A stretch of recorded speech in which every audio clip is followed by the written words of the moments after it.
El millonario volvió a casa abatido y quedó helado al ver lo que su criada hizo a sus hijos. Roberto Castillo detuvo el motor de su auto, pero no bajó de inmediato.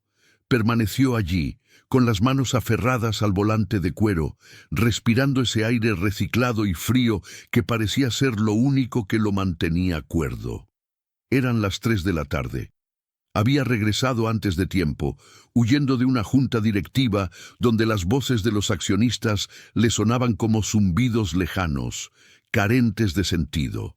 Desde hacía 6 meses, desde el día en que el ataúd de su esposa bajó a la tierra, el mundo de Roberto había perdido el color. Se había convertido en una película en blanco y negro, una sucesión de obligaciones y silencios. Sobre todo, silencios. Su mansión, esa imponente estructura que todos envidiaban desde fuera, se había transformado para él en un mausoleo. Un lugar donde el orden era la única religión. Roberto necesitaba ese orden.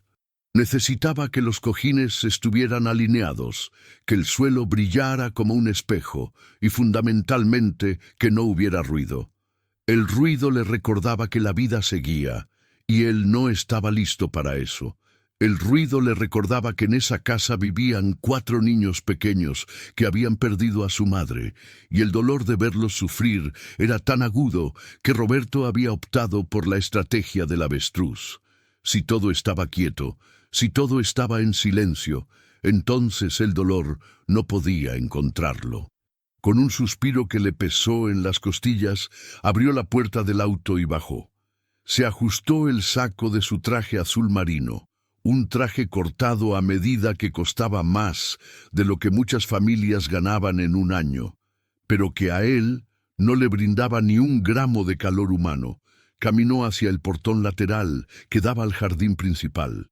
Esperaba encontrar lo de siempre, el césped inmaculado, vacío, triste y perfecto. Esperaba ver las cortinas cerradas para proteger los muebles del sol. Esperaba esa quietud sepulcral que le permitía encerrarse en su despacho con un vaso de whisky y olvidar que era padre. Pero al cruzar el arco de piedra, el mundo se detuvo. Lo que golpeó sus sentidos no fue el silencio, sino una explosión. Una detonación de vida tan potente que lo hizo retroceder un paso físico, como si una onda expansiva lo hubiera empujado.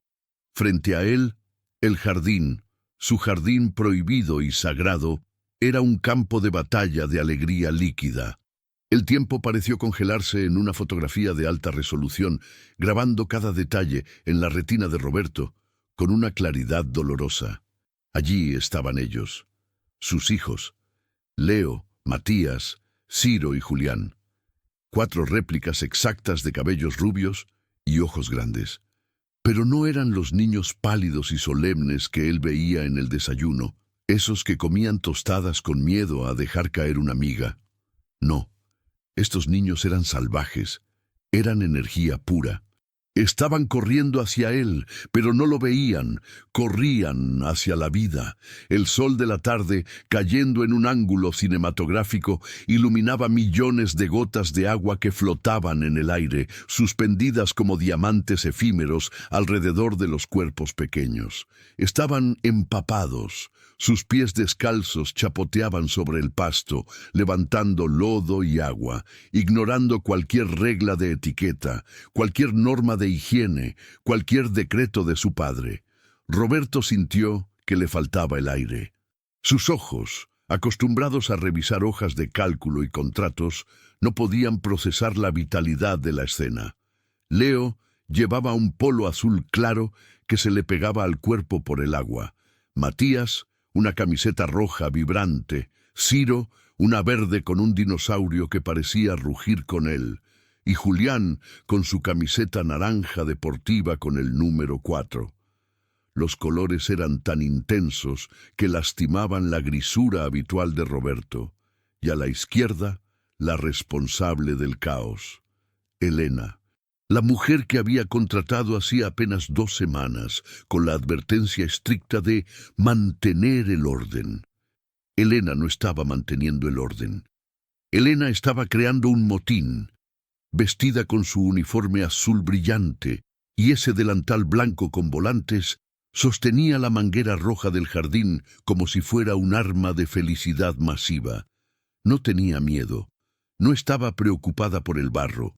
Tenía una sonrisa tan amplia y genuina que deformaba su rostro en una mueca de dicha absoluta mientras lanzaba un arco de agua sobre los niños.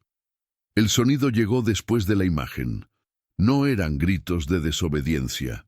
Eran carcajadas. Una risa histérica, gutural, profunda, de esas que nacen en el estómago y salen disparadas porque el cuerpo no puede contener tanta felicidad. Los niños reían como si nunca hubieran conocido la tristeza. Reían mientras el agua les golpeaba la cara. Reían mientras resbalaban. Reían con una libertad que Roberto había olvidado que existía. El millonario se quedó petrificado en la entrada, con su maletín de cuero colgando de una mano inerte. Su presencia, oscura y rígida en su traje de negocios, era una mancha de realidad en medio de ese sueño febril. El agua salpicaba cerca de sus zapatos lustrados, pero él no se movió. Su mente estaba en cortocircuito. La escena era hermosa, objetivamente hermosa, pero para él representaba el colapso de su sistema. Era la anarquía invadiendo su refugio. Era la prueba viviente de que él, con todo su dinero y sus reglas, no tenía el control de nada, absolutamente de nada. La primera emoción que surgió del pecho de Roberto no fue ternura, fue miedo. Un miedo disfrazado de una furia fría y calculadora. Mientras observaba a sus hijos correr empapados, su mente no veía juegos, veía riesgos. Veía fiebre, veía neumonía, veía suciedad incrustada en las alfombras persas del salón, veía el caos infiltrándose en la estructura militar que él había construido para sobrevivir al duelo. Desde la muerte de su esposa, Roberto había despedido a 5 niñeras. La primera se fue porque dejó que los niños comieran chocolate en el sofá. La segunda porque permitió que se durmieran tarde viendo televisión. La tercera, una señora mayor con excelentes referencias, fue despedida sumariamente porque Roberto encontró un juguete tirado en el pasillo principal. El desorden es el principio de la ruina, le había dicho mientras firmaba su cheque de liquidación sin mirarla a los ojos. Para Roberto, el control no era un capricho, era un mecanismo de defensa. Si la casa estaba perfecta, si los horarios se cumplían al segundo, si los niños estaban limpios y educados, entonces él podía fingir que la familia no se había desmoronado. Podía fingir que no había un hueco enorme en la mesa del comedor. Cada objeto fuera de lugar era una grieta en su armadura y él no podía permitirse ser vulnerable. Si se rompía, ¿quién sostendría el imperio? ¿Quién cuidaría el futuro financiero de esos 4 niños? Y ahora, frente a él, estaba Elena, esa mujer de manos ásperas y mirada mansa que apenas hablaba, desafiando todo lo que él representaba.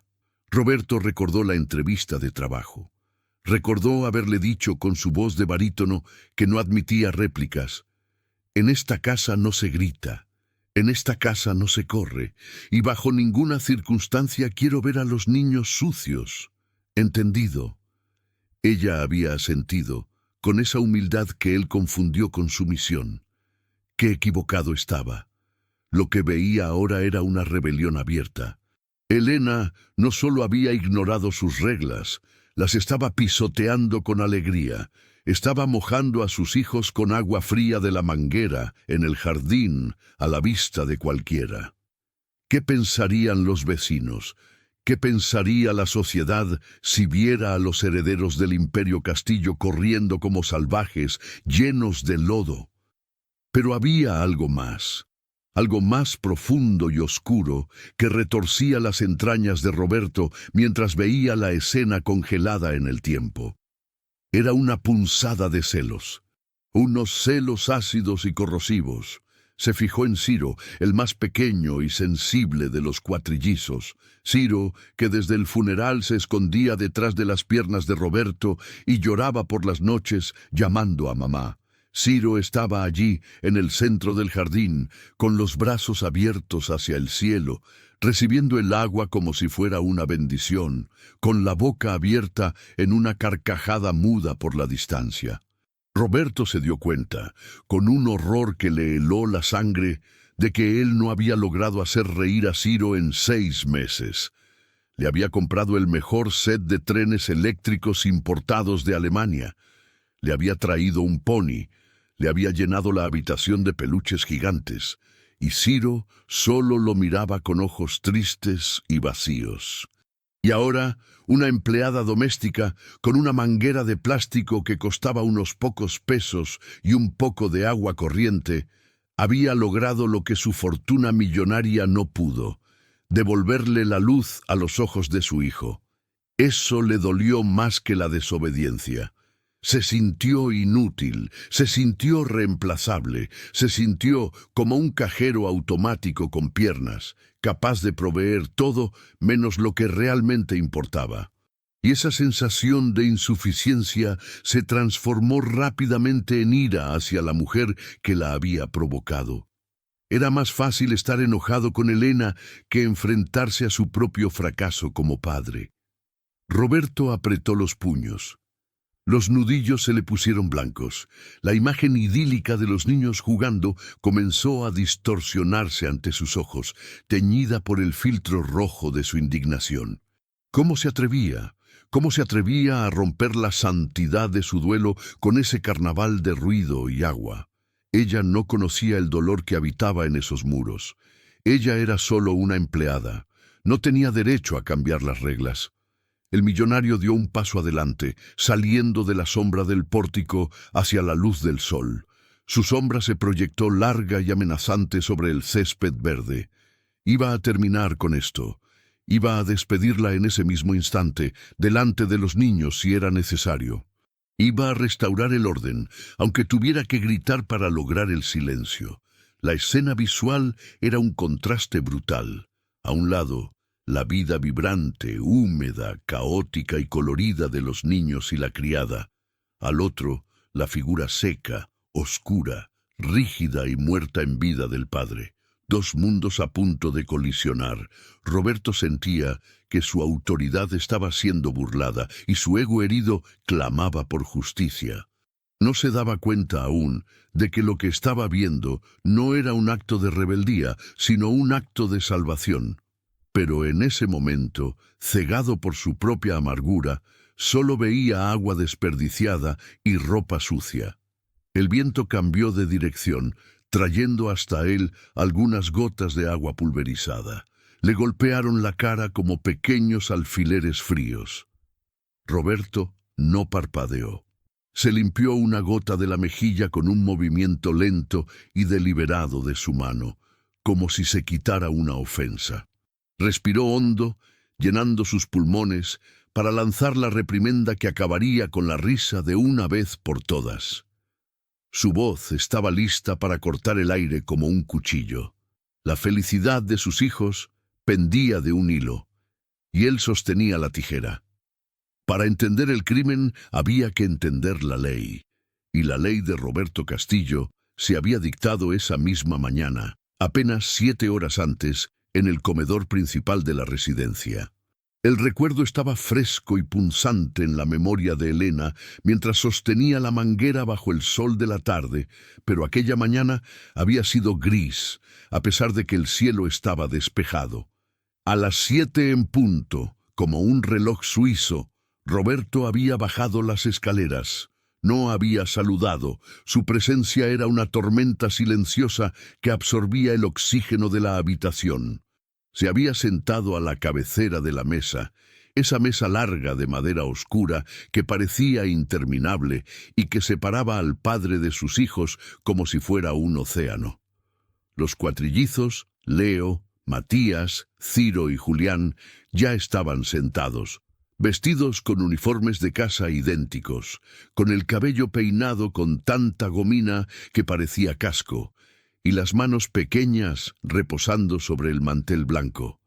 No se movían, no jugaban con los cubiertos, no se pateaban por debajo de la mesa. Parecían muñecos de ventrílocuo abandonados por su dueño. Tenían 4 años, la edad en la que un niño debería ser un torbellino de preguntas y energía, pero habían aprendido, a base de regaños y miradas gélidas, que la invisibilidad era su mejor defensa. Roberto había tomado su café negro, sin azúcar, revisando las noticias en su tableta.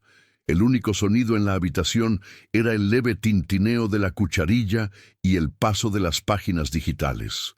Elena, de pie junto al aparador, sentía que el aire era denso, casi irrespirable. Observaba a los niños.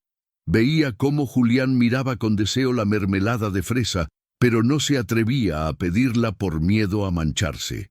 Veía cómo Matías balanceaba sus pies cortos, que no tocaban el suelo.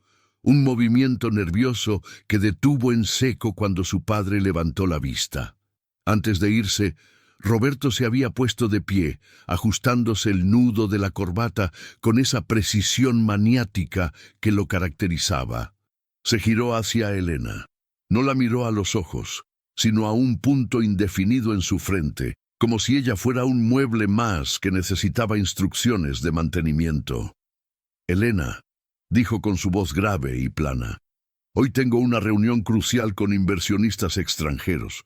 Vendrán a casa a las 5:00 p.m. para firmar los contratos».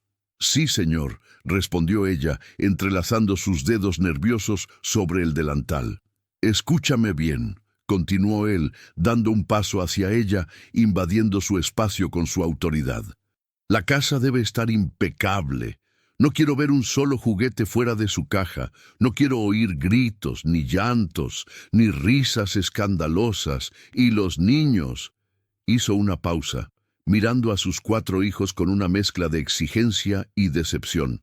«Quiero que estén presentables, limpios, peinados y en silencio en sus habitaciones o en la biblioteca leyendo. Si llego y encuentro un solo rastro de desorden, o si escucho un solo ruido que interrumpa mi negociación, no te molestes en pedir tu liquidación. Simplemente te vas». «Fui claro». «Cristalino, señor», susurró Elena.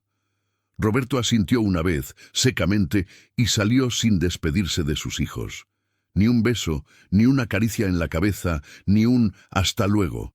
Solo el sonido de la puerta cerrándose y el motor de su auto alejándose. El resto del día había sido una tortura lenta. El calor había subido, un calor húmedo y pegajoso que se colaba por las ventanas cerradas. Elena cumplió las órdenes al pie de la letra durante las primeras horas. Limpió, ordenó y vigiló. Pero al mediodía la situación se volvió insostenible. Los niños estaban en la sala, sentados en el suelo sobre una alfombra costosa, mirando la pared. No tenían permiso para encender la televisión. Sus juguetes, piezas de colección educativas y aburridas, estaban apilados en un rincón. Elena los miró y sintió que se le partía el corazón. No vio a los hijos de un millonario. Vio a 4 ancianos atrapados en cuerpos de niños. Tenían la mirada apagada, esa mirada vacía que suele verse en los hospitales o en los asilos, no en una guardería. Ciro, el más pequeño, soltó un suspiro profundo, un suspiro cargado de una tristeza tan adulta que a Elena le dieron ganas de llorar. «Tengo calor, nana», dijo el niño en un susurro, como si confesar una necesidad física fuera un pecado. «Yo también», dijo Leo tirando de su cuello almidonado. «Me pica la ropa». Elena miró el reloj. Faltaban 4 horas para que llegara el ogro. Miró por la ventana hacia el jardín. El sol brillaba, el pasto estaba verde y tentador.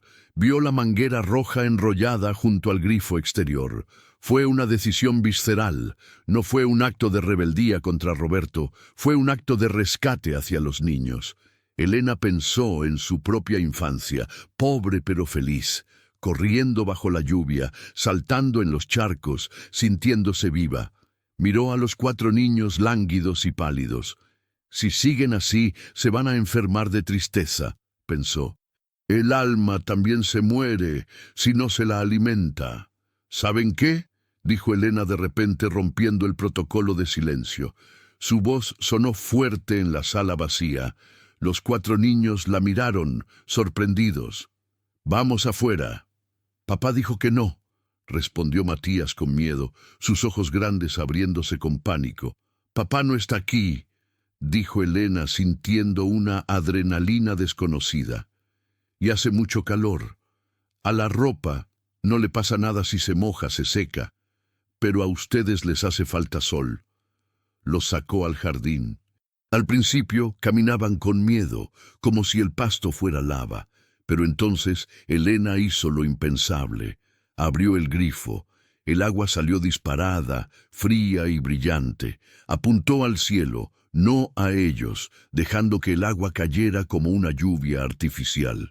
Julián fue el primero en reaccionar. Una gota le cayó en la nariz. Arrugó la cara, sorprendido, y luego, por primera vez en meses, sonrió.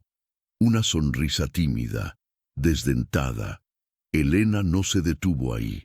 Bajó la manguera y roció suavemente sus pies. «¡Está fría!», gritó Leo y soltó una carcajada. Ese sonido fue el detonante. Fue como si se rompiera un dique.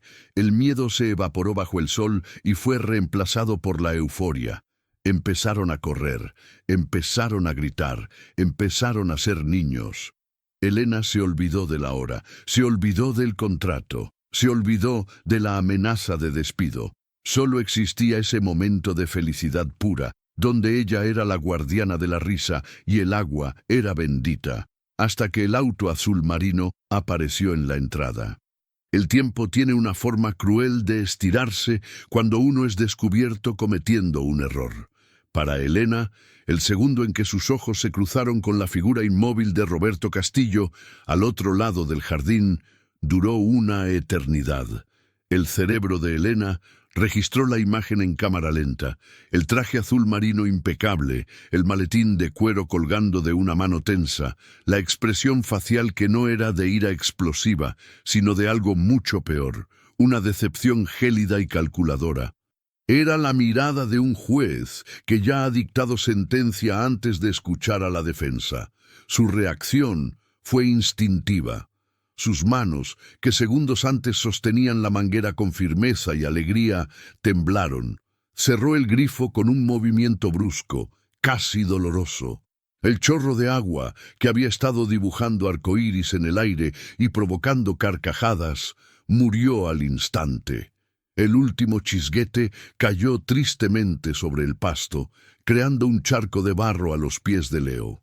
El silencio que siguió fue atronador. Fue un silencio físico, pesado, que cayó sobre el jardín como una manta de plomo. Los niños, que estaban de espaldas a la entrada, sintieron el cambio en la atmósfera antes de ver a su padre. Sintieron la tensión en el cuerpo de Elena, vieron cómo su sonrisa se borraba y su rostro perdía todo el color hasta quedar pálida como la cera. Dejaron de reír al unísono. Se detuvieron en seco, resbalando un poco en el lodo, con el pecho agitado por el juego, pero con el corazón empezando a galopar por el miedo. Uno a uno se giraron. Leo, Matías, Ciro, Julián. La transformación fue devastadora. En un parpadeo pasaron de ser niños radiantes, llenos de vida y luz, a convertirse nuevamente en soldaditos aterrorizados. Enderezaron las espaldas instintivamente. Bajaron la cabeza. Matías escondió sus manos llenas de barro detrás de la espalda, como si pudiera ocultar la evidencia de su felicidad. Ciro, el más pequeño, comenzó a temblar visiblemente, sus labios inferiores vibrando mientras contenía el llanto. Sabían que habían roto la regla sagrada, sabían que papá significaba orden, y ellos eran el caos encarnado. Elena vio el terror en los ojos de los niños y algo se encendió dentro de ella. Sabía que estaba despedida. Sabía que no tenía dinero, que necesitaba este trabajo para comer, que probablemente Roberto se aseguraría de que no volviera a trabajar en ninguna casa decente de la ciudad. Pero al ver a Ciro temblar, el instinto maternal superó al instinto de supervivencia. Soltó la manguera en el pasto, dio 2 pasos largos y rápidos, colocándose estratégicamente entre el millonario y los niños. No fue un movimiento agresivo, fue un escudo humano. Se alisó el delantal mojado, levantó la barbilla y esperó. No iba a dejar que la primera mirada de ira cayera sobre los pequeños. Si había un castigo, ella lo recibiría primero. Roberto comenzó a caminar. Sus zapatos de suela italiana crujían sobre la grava del camino antes de pisar el césped. Cada paso era deliberado, medido. No corría, no necesitaba correr. Él era el dueño de la tierra que pisaban, del agua que habían gastado, de la ropa que habían ensuciado. Se acercaba como una tormenta inevitable. A medida que acortaba la distancia, los detalles del desastre se hacían más visibles para él. Veía el lodo manchando los tobillos de sus hijos. Veía las camisetas de diseñador, empapadas y pegadas a sus cuerpos. Veía el cabello rubio, antes peinado a la perfección, ahora revuelto y goteando agua. Para un hombre obsesionado con el control, aquello era una aberración. Era una burla a su autoridad. «Señor», empezó a decir Elena cuando él estuvo a 5 metros. Su voz le tembló, pero no bajó la mirada. Roberto no le respondió, ni siquiera la miró. Sus ojos estaban fijos en los niños, escaneándolos con una intensidad que quemaba. Pasó de largo a Elena, ignorando su intento de protección, y se detuvo frente a la fila de sus 4 hijos. La sombra de Roberto cayó sobre ellos, eclipsando el sol. El contraste era brutal. Él, seco, rígido, enfundado en telas caras y oscuridad. Ellos, mojados, vulnerables, coloridos y temblando de frío y pánico. El millonario miró sus propios zapatos. Una gota de agua había salpicado el cuero lustrado. Luego levantó la vista hacia Leo, el mayor de los cuatrillizos, por 2 minutos. Leo aguantó la respiración, cerrando los ojos con fuerza, esperando el grito, esperando el regaño que haría temblar las ventanas. Pero el grito no llegó. El silencio de Roberto era peor que cualquier grito. Era un silencio cargado de una decepción tan profunda que se sentía en el aire. Respiraba pesadamente por la nariz, sus fosas nasales dilatándose.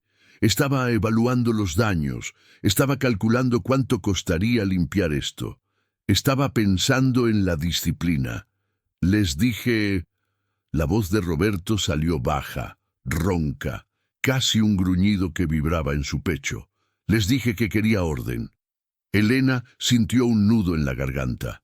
Dio un paso lateral, volviendo a interponerse visualmente, aunque él no la mirara.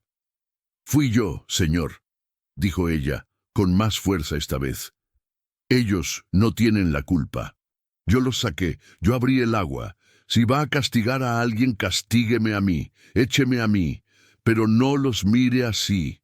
Roberto giró lentamente la cabeza hacia ella. Por primera vez, sus ojos se encontraron. Los de él eran pozos oscuros de furia contenida y cansancio. Los de ella brillaban con lágrimas de impotencia y una valentía desesperada. «¿Crees que necesito tu permiso para despedirte, Elena?», dijo Roberto con una calma aterradora. «Eso ya es un hecho. Lo que estoy tratando de entender», señaló a los niños con un dedo acusador, «es por qué decidiste que tenías el derecho de convertir a mis hijos en esto. Parecen salvajes».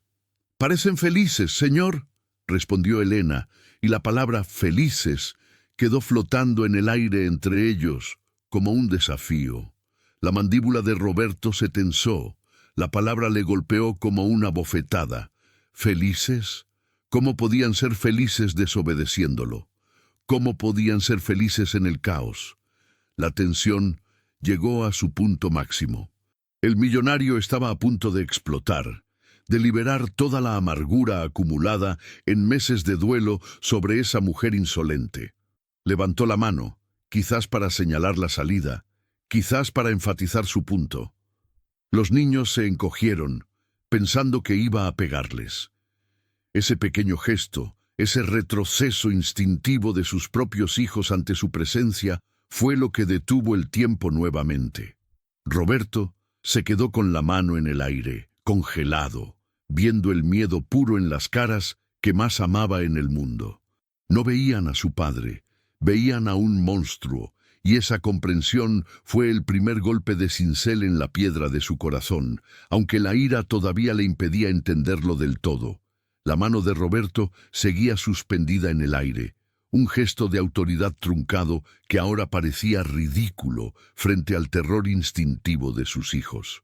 El silencio se prolongó, solo roto por el sonido rítmico de una gota de agua cayendo desde el dobladillo de la camiseta de Ciro hasta chocar contra una hoja seca en el suelo.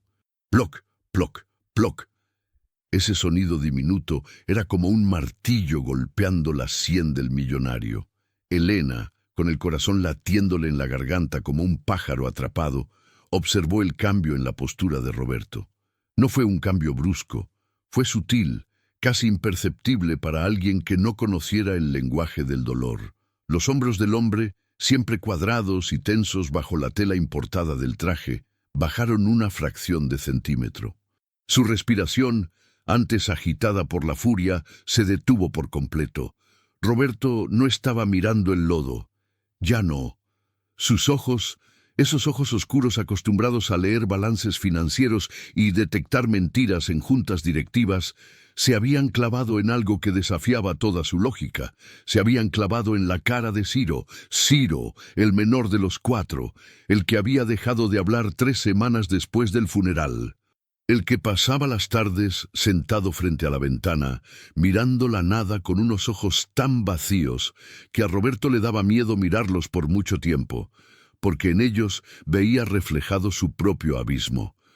Los médicos habían sugerido terapia, habían hablado de trauma vicario y depresión infantil. Roberto había respondido comprando más cosas, juguetes más grandes, habitaciones más insonorizadas. Pero lo que tenía delante ahora no era el niño roto de ayer. A pesar del miedo al castigo, a pesar de estar encogido de hombros esperando el regaño, había algo diferente en Ciro.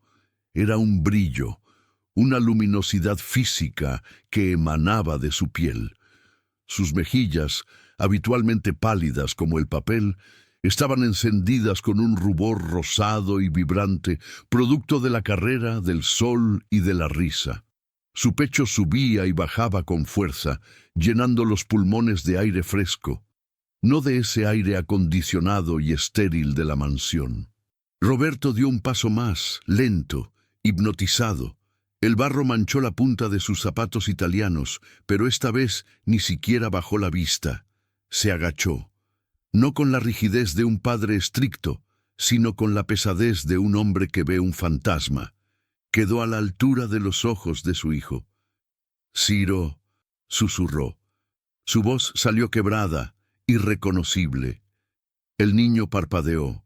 Una gota de agua se desprendió de sus pestañas rubias y rodó por su mejilla encendida. Ciro miró a su padre, y por un segundo el miedo en sus ojos luchó contra la adrenalina de la felicidad reciente. Y ganó la felicidad. Fue un gesto involuntario, un espasmo muscular que el cerebro del niño no pudo reprimir a tiempo frente a la autoridad. La comisura de sus labios se curvó hacia arriba. No fue una sonrisa completa, fue un eco, pero en ese eco Roberto vio el universo entero, vio los dientes pequeños, vio la picardía, vio la vida que creía extinta. «Papá», dijo Ciro.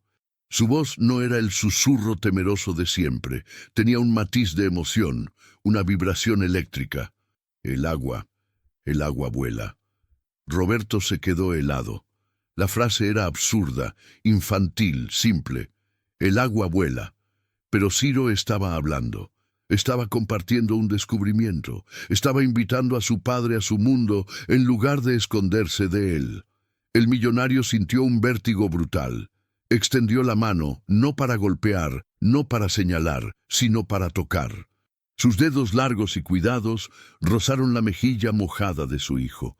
Estaba fría por el agua, pero debajo de esa frialdad, la piel ardía de calor humano. Ardía de vitalidad. Roberto retiró la mano como si se hubiera quemado. Miró sus dedos húmedos. Luego miró a los otros tres, a Leo, a Matías, a Julián. Todos tenían ese mismo brillo en los ojos, esa chispa salvaje que él había intentado apagar con reglas y horarios. Estaban sucios, sí, estaban despeinados, sí. Parecían niños de la calle, no herederos de un imperio. Pero, Dios mío, se veían tan sanos. Elena, que había estado conteniendo la respiración, vio el momento exacto en que la muralla de Roberto se agrietó. Vio cómo la ira en su rostro se disolvía para dar paso a una confusión devastadora. Ellos nunca, balbuceó Roberto, hablando más para sí mismo que para ella, sin apartar la vista de Ciro. Ellos nunca se ríen así conmigo. Nunca tienen este color en la cara. Elena dio un paso al frente, suavemente, aprovechando la brecha en la defensa del hombre. No es suciedad, señor Castillo, dijo ella con voz firme pero compasiva. Es vida. Se llama vida, y se la estaban perdiendo. Roberto levantó la vista hacia ella. Por primera vez desde que la contrató, la vio realmente. No vio el uniforme, ni el delantal. Vio a la mujer. Vio la valentía en sus ojos cansados. Vio la manguera tirada en el pasto como el instrumento de un crimen que de repente ya no parecía un crimen, sino un milagro. El giro fue interno y violento. Roberto había llegado dispuesto a despedir a una empleada negligente por arruinar la disciplina de su casa. Pero al mirar la sonrisa incipiente de Ciro, se dio cuenta de que la negligencia no había sido de ella. Había sido de él. Él había estado protegiendo a sus hijos de la suciedad, pero al hacerlo, los estaba protegiendo de la alegría. La revelación le golpeó el estómago con la fuerza de un puñetazo físico. El enemigo no era el desorden. El enemigo era el silencio que él mismo había impuesto. Roberto se puso de pie lentamente, sintiendo que sus rodillas pesaban toneladas. El mundo a su alrededor pareció oscilar. Necesitó un momento para recuperar el equilibrio, pero el equilibrio mental ya estaba perdido. Su mirada se desvió de los niños y recorrió el jardín. Vio la mansión al fondo. Esa estructura inmensa de piedra y cristal, diseñada por arquitectos premiados, decorada con arte abstracto, que nadie entendía pero que costaba millones. Las ventanas eran ojos ciegos, cerrados herméticamente. Desde fuera, la casa parecía perfecta, imponente, una fortaleza de éxito y poder. Pero ahora, comparada con la escena vibrante que tenía a sus pies, la casa le pareció un mausoleo, una tumba de lujo. Su mente, traicionera, comenzó a bombardearlo con imágenes de las últimas semanas. Flashbacks rápidos y dolorosos que contrastaban violentamente con la realidad presente. Recordó la semana pasada. Había llegado a casa con 4 cajas enormes envueltas en papel dorado. Adentro había robots japoneses de última generación, capaces de caminar, hablar y responder a comandos de voz. Le habían costado $5,000 cada uno. Recordó la escena en la sala. Los niños abriendo las cajas con cuidado quirúrgico, bajo su supervisión. No rompan el papel, les había dicho. Cuidado con las piezas pequeñas, son delicados. Los niños habían mirado a los robots con curiosidad distante. Los encendieron. Los robots caminaron sobre la alfombra. Los niños los miraron durante 10 minutos. Y luego, el silencio volvió. A la media hora, los robots estaban apagados en un rincón y Ciro estaba mirando por la ventana. suspirando. $5,000, y no había conseguido ni media sonrisa. Roberto bajó la vista hacia la manguera verde de plástico tirada en el césped. Una manguera que podía comprarse en cualquier ferretería por unos pocos pesos. Un objeto vulgar, utilitario, y sin embargo, esa manguera, en manos de una mujer que ganaba el salario mínimo, había logrado lo que toda su fortuna no pudo comprar. El contraste era humillante, era una bofetada a su ego de proveedor. Él creía que ser un buen padre significaba darles lo mejor, la mejor ropa, la mejor comida, la mejor educación, el entorno más seguro y limpio. Creía que su deber era construir un muro de oro alrededor de ellos para que el sufrimiento no pudiera tocarlos. Pero se había equivocado. Se había equivocado en todo. Miró sus propias manos. Manos que firmaban cheques, que cerraban tratos, que movían capitales. Manos inútiles para consolar, manos que no sabían jugar. «He convertido mi casa en un museo», murmuró Roberto, y la confesión salió de sus labios con un sabor amargo a bilis. «Y a mis hijos en estatuas». Se giró hacia Elena. La rabia había desaparecido por completo, reemplazada por una sensación de vacío aterradora. Se sentía pobre, allí, parado en su jardín de un acre, con su traje de seda y su cuenta bancaria rebosante. Roberto Castillo se sintió el hombre más pobre de la tierra, porque esa mujer, con su uniforme barato y sus manos rojas por el agua fría, tenía algo que él no poseía: la llave del corazón de sus hijos. «¿Cómo lo hiciste?», preguntó Roberto. No era una pregunta retórica. Realmente necesitaba saberlo. Su voz sonaba desesperada, como la de un alumno que ha reprobado el examen más importante de su vida. «Les he comprado todo. Tienen un cuarto de juegos que es más grande que muchas casas. Tienen caballos. Tienen todo. ¿Por qué no sonríen así conmigo?». Elena sostuvo su mirada. No había triunfo en sus ojos, solo una verdad simple y desnuda. «Señor, los niños no saben cuánto cuestan los juguetes», dijo ella suavemente, dando un paso hacia los pequeños para secar la cabeza de Matías con la punta de su delantal. «A ellos no les importa si el caballo es de pura sangre o de madera. Lo que les importa es que alguien se suba al caballo con ellos». La frase atravesó a Roberto como una lanza. «Que alguien se suba con ellos». Él nunca se subía. Él observaba. Él supervisaba. Él proveía, pero nunca participaba. Su dolor por la muerte de su esposa lo había convertido en un espectador de la vida de sus hijos, temeroso de involucrarse demasiado, temeroso de que si los amaba demasiado y algo les pasaba, se rompería definitivamente. Miró a Julián, que estaba temblando levemente de frío, pero seguía mirando a su padre con una esperanza cautelosa.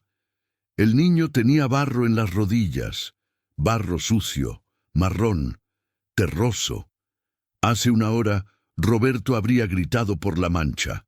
Ahora veía el barro y solo podía pensar en la tierra, en la base, en lo esencial. El millonario sintió que el edificio de sus convicciones se derrumbaba.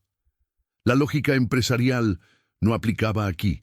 El retorno de inversión de sus regalos caros era cero. El retorno de inversión de una tarde de agua y risas era infinito. Se llevó una mano a la frente, sintiendo una punzada de dolor detrás de los ojos. Estaba perdiendo el control, y por primera vez no quería recuperarlo. Quería entender. Quería sentir lo que ellos sentían. Quería saber por qué el agua fría era mejor que un robot caliente. «¿Crees que soy un mal padre, Elena?», preguntó de repente, con una vulnerabilidad que sorprendió a ambos. Elena dudó un segundo. Podría haber mentido. Podría haber dicho lo que él quería oír para salvar su trabajo. Pero miró a los 4 niños, esas pequeñas almas que necesitaban a su papá, no a su banquero. «No creo que sea malo, señor», respondió con honestidad brutal. «Creo que está triste. Y su tristeza es tan grande que ha llenado toda la casa. No les ha dejado espacio a ellos para ser niños. Los está ahogando en su dolor, Señor. Y hoy solo necesitaban respirar. Roberto cerró los ojos. La verdad dolía más que cualquier insulto. Los estaba ahogando. Él, que juró protegerlos, era quien les robaba el aire. Abrió los ojos. El sol comenzaba a bajar, tiñendo el cielo de naranja. La luz se reflejaba en los charcos del jardín. Miró su reloj, un Patek Philippe de colección.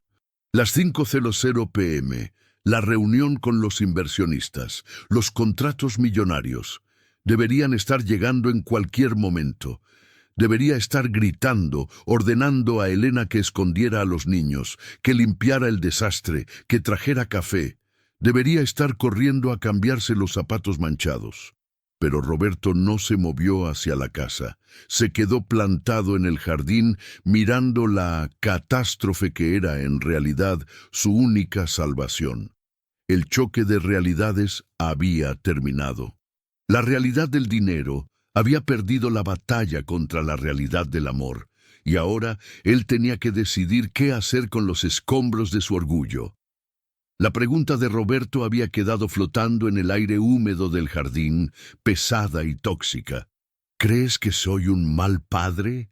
Elena no había retrocedido.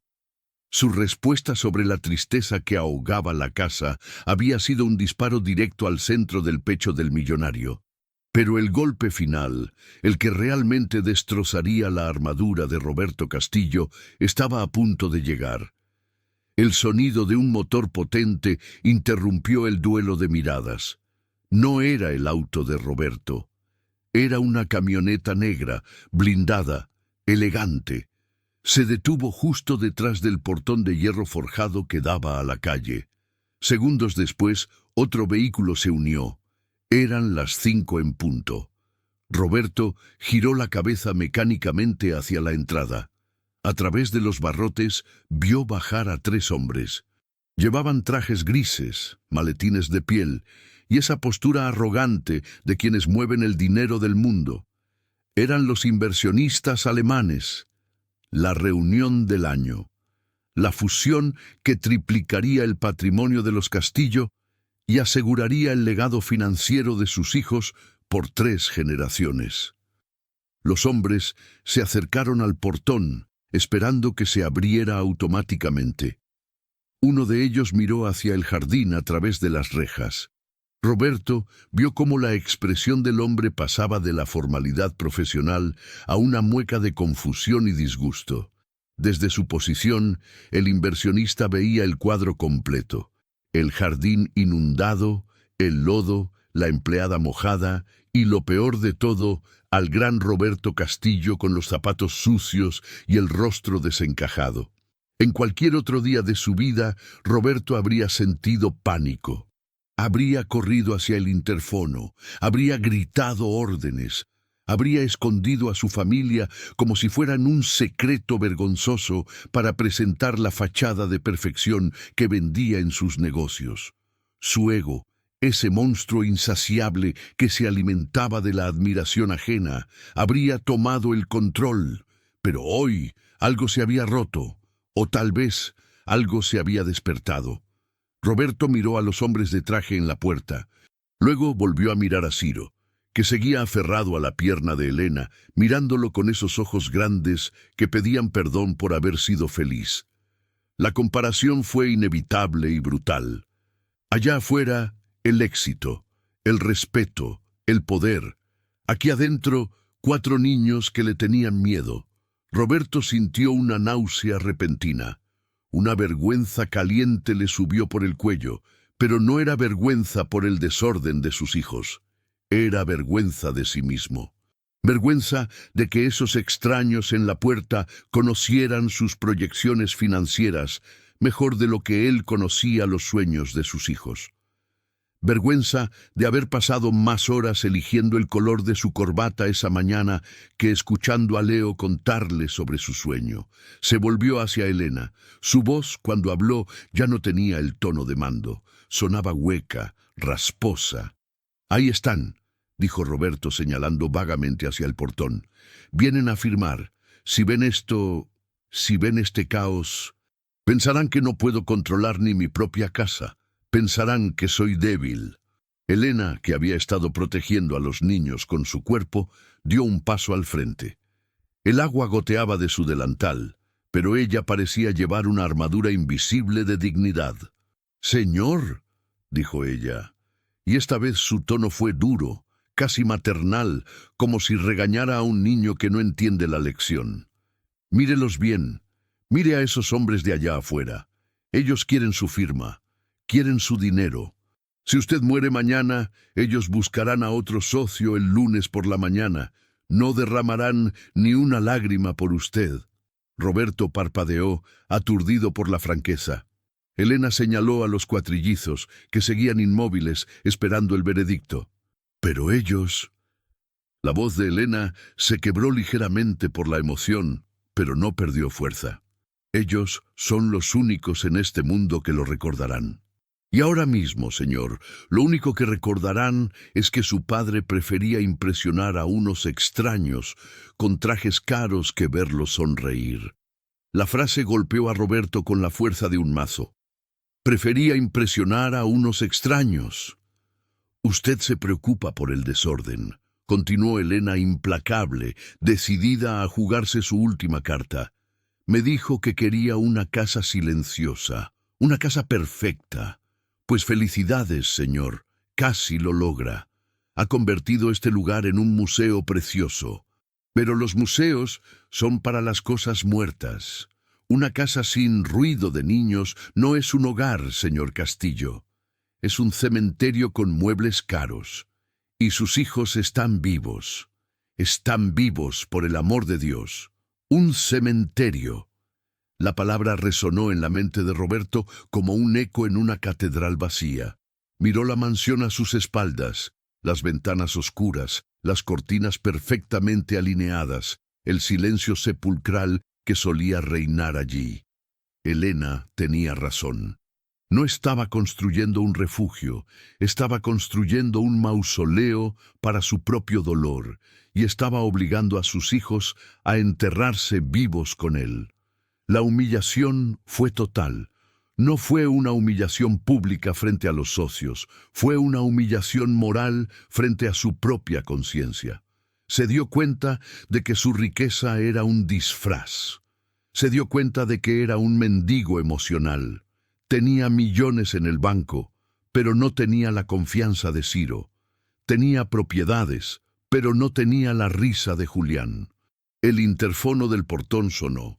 Un zumbido insistente, molesto. Los inversionistas estaban impacientes. Roberto miró hacia el portón una vez más. Vio al socio principal mirando su reloj con irritación. Y entonces sucedió. El ego de Roberto Castillo, ese gigante que había dirigido su vida durante 40 años, se desplomó. Se hizo polvo. Miró sus zapatos llenos de lodo. Miró el agua en el pasto. Y por primera vez en meses no sintió asco, sintió alivio. «Que esperen», murmuró. «Señor», preguntó Elena, confundida por el cambio de tono. «Dije que esperen», repitió Roberto más fuerte. Se giró de espaldas al portón, dándole la espalda a los millones, a los contratos, al futuro prometedor. Se quedó mirando únicamente a sus hijos. La humillación había ardido, sí, pero como el fuego que quema la maleza seca, había limpiado el terreno. Roberto estaba desnudo emocionalmente. Ya no era el gran empresario. Solo era un hombre triste que acababa de darse cuenta de que había perdido el rumbo, y la única brújula que le quedaba estaba allí, frente a él, temblando de frío y miedo en camisetas de colores. La decisión no fue un rayo repentino. Fue una marea que subió hasta ahogarlo. Roberto miró a Leo, el mayor. Leo lo miraba con una expresión que ningún padre debería ver jamás en la cara de un hijo. Cautela. Leo estaba calculando la distancia de seguridad, preparado para correr si papá empezaba a gritar. Esa mirada de miedo dolió más que la muerte de su esposa. porque la muerte fue un accidente del destino, pero el miedo de sus hijos era una obra suya. Él lo había construido ladrillo a ladrillo, regaño a regaño, silencio a silencio. Ya no más, pensó Roberto. Y el pensamiento fue un juramento. Llevó sus manos a la solapa de su saco. Ese saco era una obra maestra de la sastrería italiana. Lana virgen, corte perfecto, azul noche. Era su armadura. Con ese saco, él era Roberto Castillo, el intocable. Con ese saco, él imponía respeto. Con ese saco, él se escondía del mundo y de sus sentimientos. Sus dedos, habitualmente ágiles, se sentían torpes.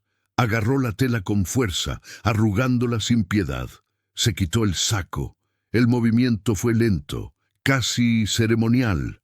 No se lo quitó para estar cómodo. Se lo quitó como quien se arranca una piel enferma.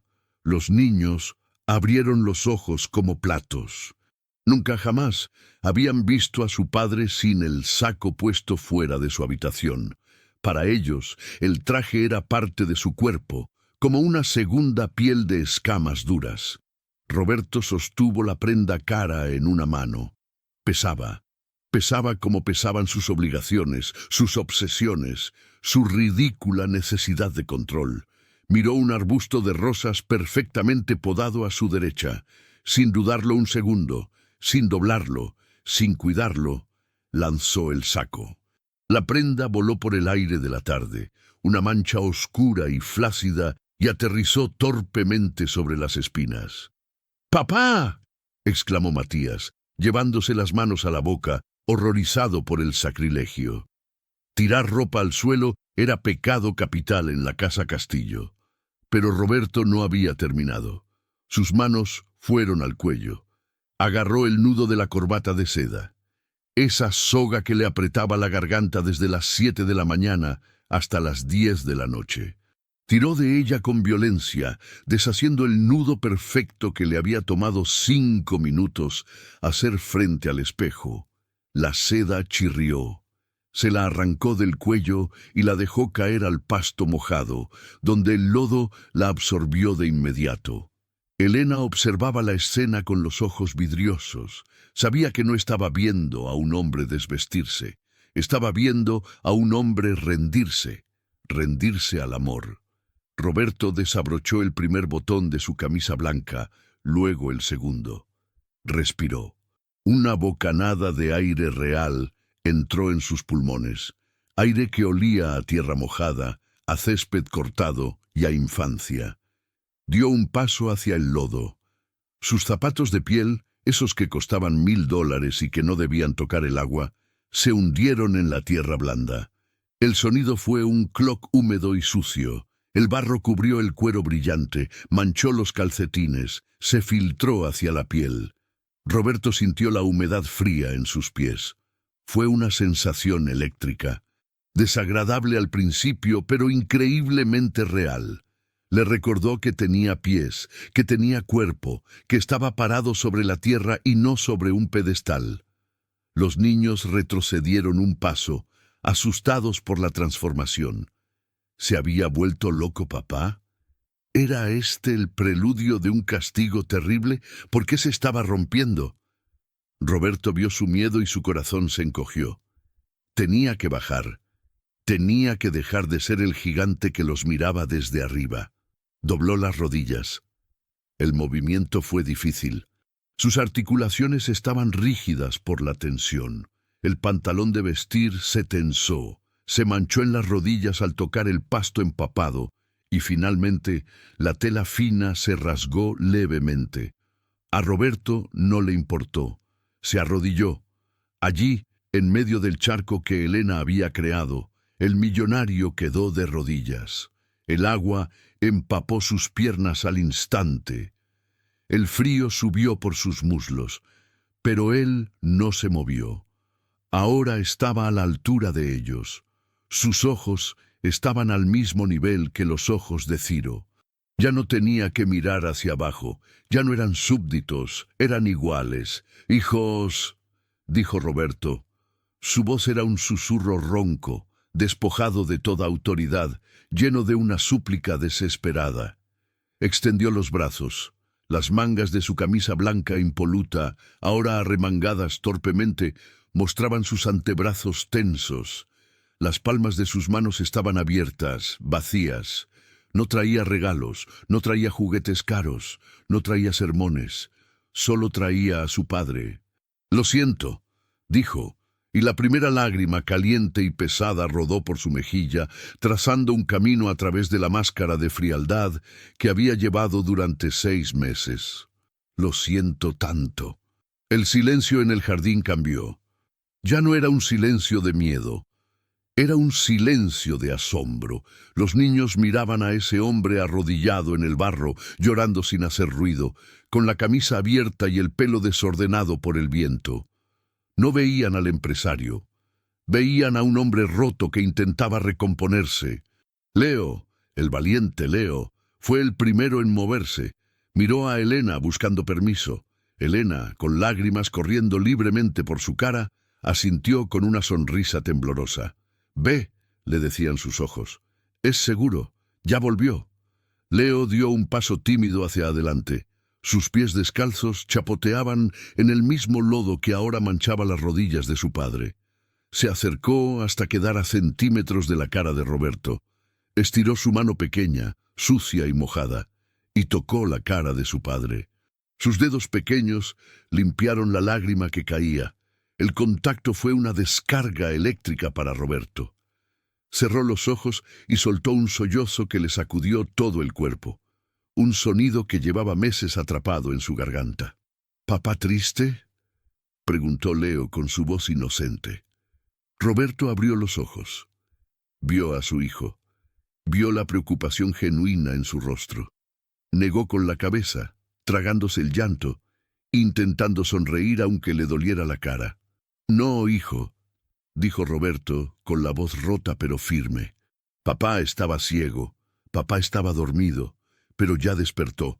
Miró a los otros 3, a Matías, a Ciro, a Julián. «Vengan», les pidió, abriendo más los brazos. «Por favor, vengan». Fue Ciro quien rompió la última barrera. Ciro, el que no hablaba, el que no reía. Ciro soltó un grito de guerra, una risa aguda y feliz, y se lanzó como un proyectil contra el pecho de su padre. El impacto casi derriba a Roberto hacia atrás, pero él se afianzó en el lodo. Abrazó el cuerpo pequeño y mojado de su hijo con una fuerza desesperada. Sintió el corazón de Ciro latiendo contra el suyo. Sintió el olor a agua y a vida.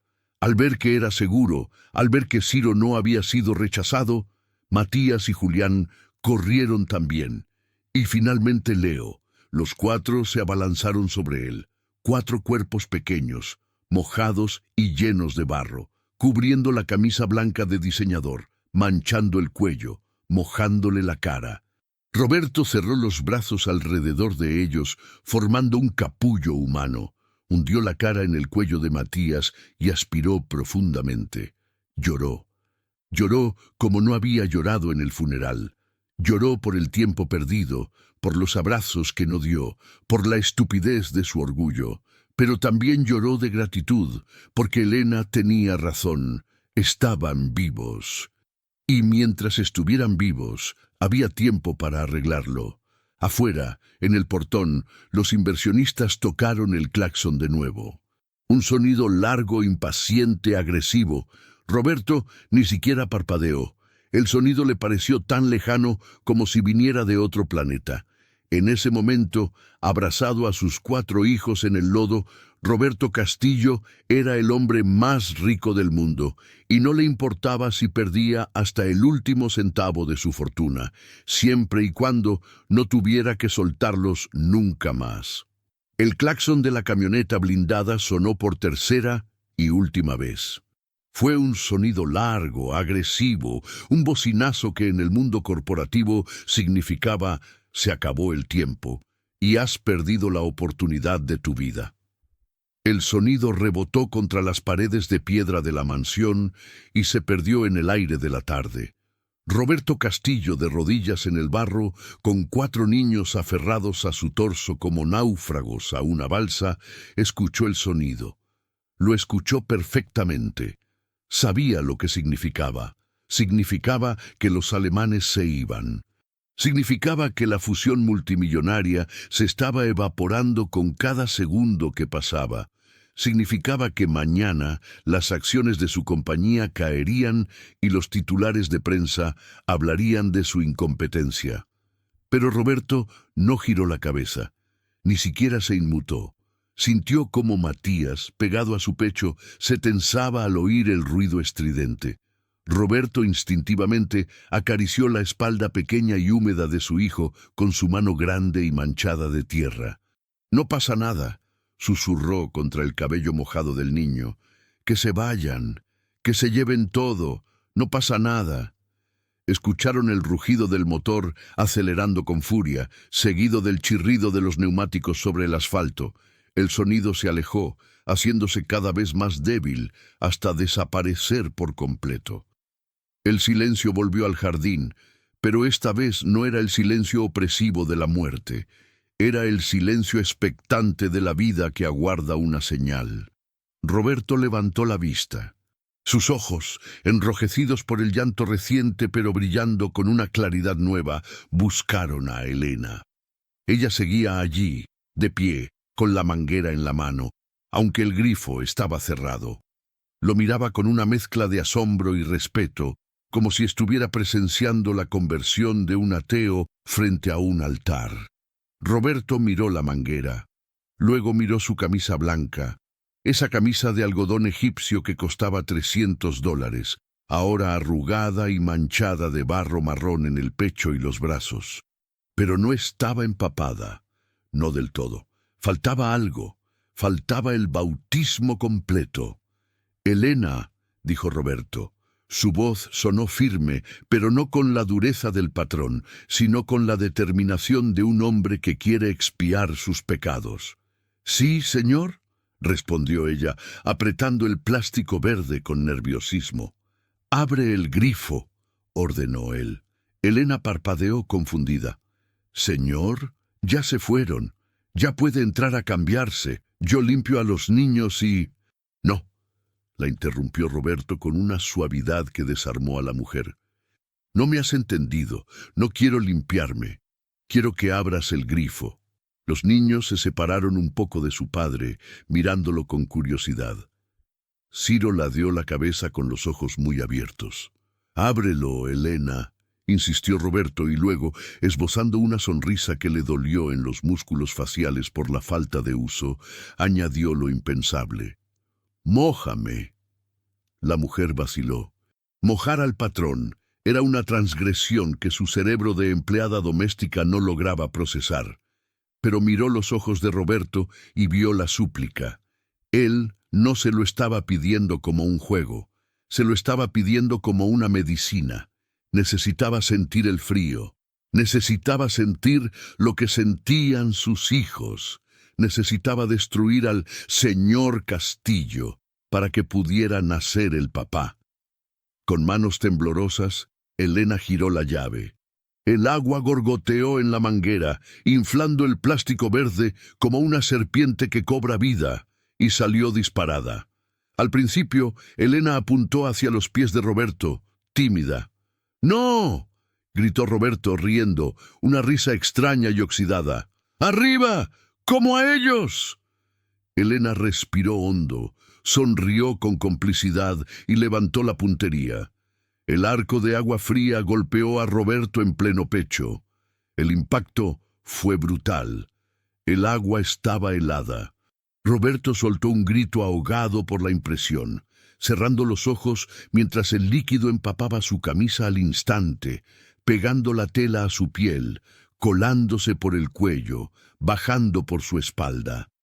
El frío le cortó la respiración, pero al mismo tiempo le encendió la sangre.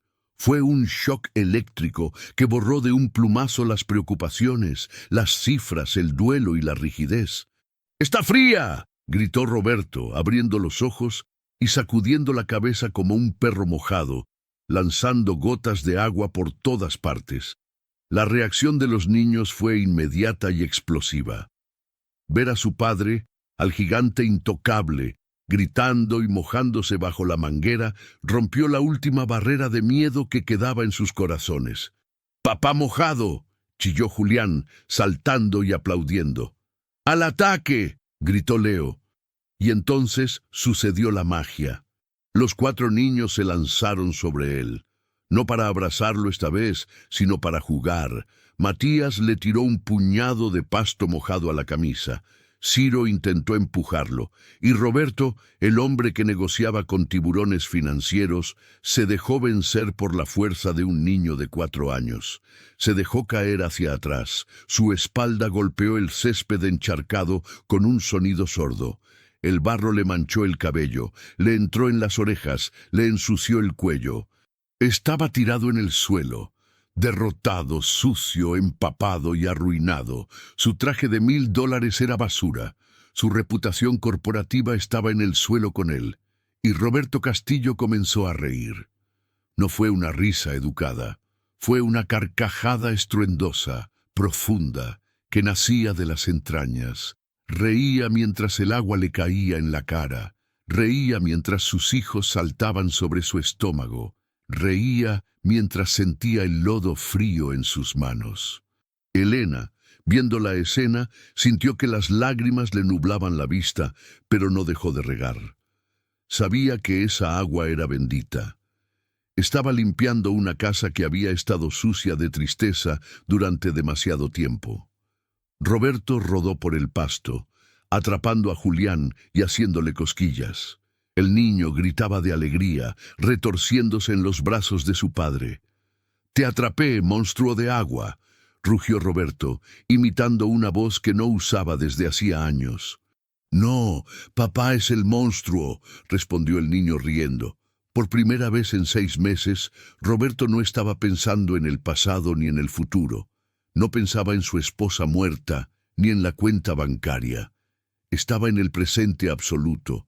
Solo existía el frío del agua, el olor a tierra y el sonido de la risa de sus hijos. Se había sumergido en el mundo de Elena, el mundo de lo simple, y descubrió que allí, en el barro, era donde se escondía la verdadera riqueza. El sol comenzó a esconderse detrás de los muros del jardín, y el aire se volvió más fresco.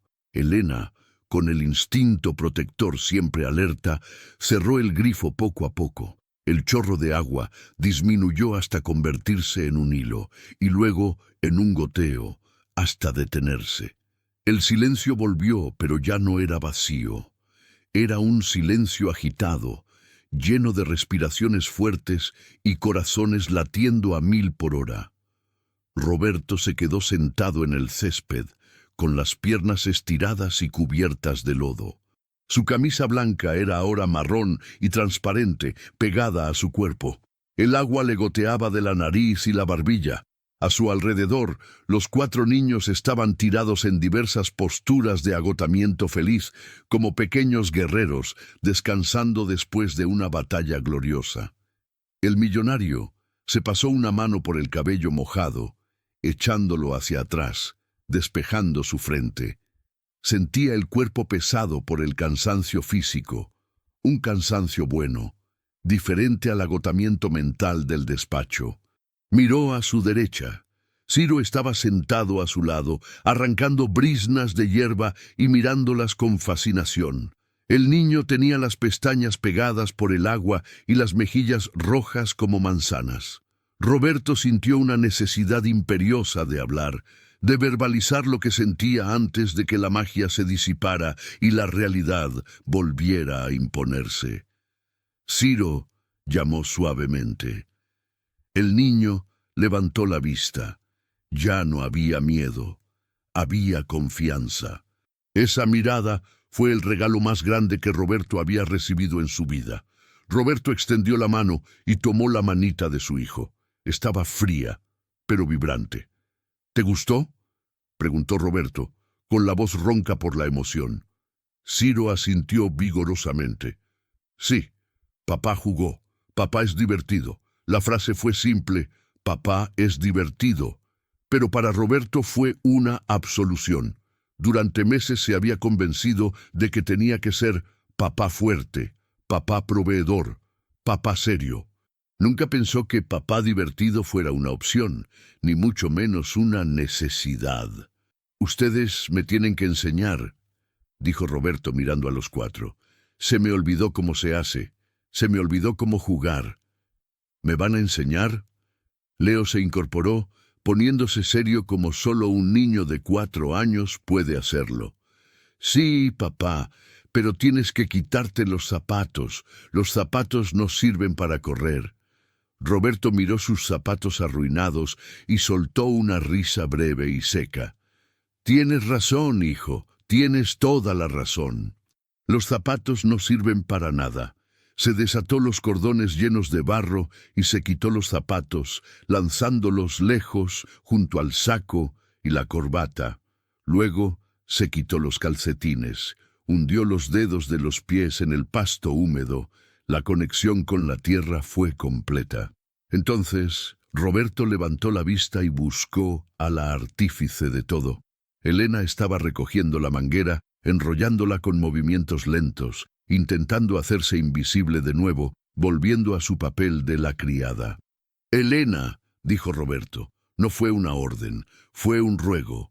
Ella se detuvo y se giró. Estaba empapada también, su uniforme azul oscurecido por el agua, el cabello pegado a la frente. «Dígame, señor». Roberto negó con la cabeza. «No me llames señor. No hoy, no ahora». Se puso de pie con dificultad, resbalando un poco en el barro, pero Ciro y Matías lo sostuvieron de las piernas, ayudándolo a mantener el equilibrio. Roberto caminó hacia ella, ignorando el protocolo, ignorando la distancia social que los separaba. Se detuvo a 1 metro de ella, la miró a los ojos.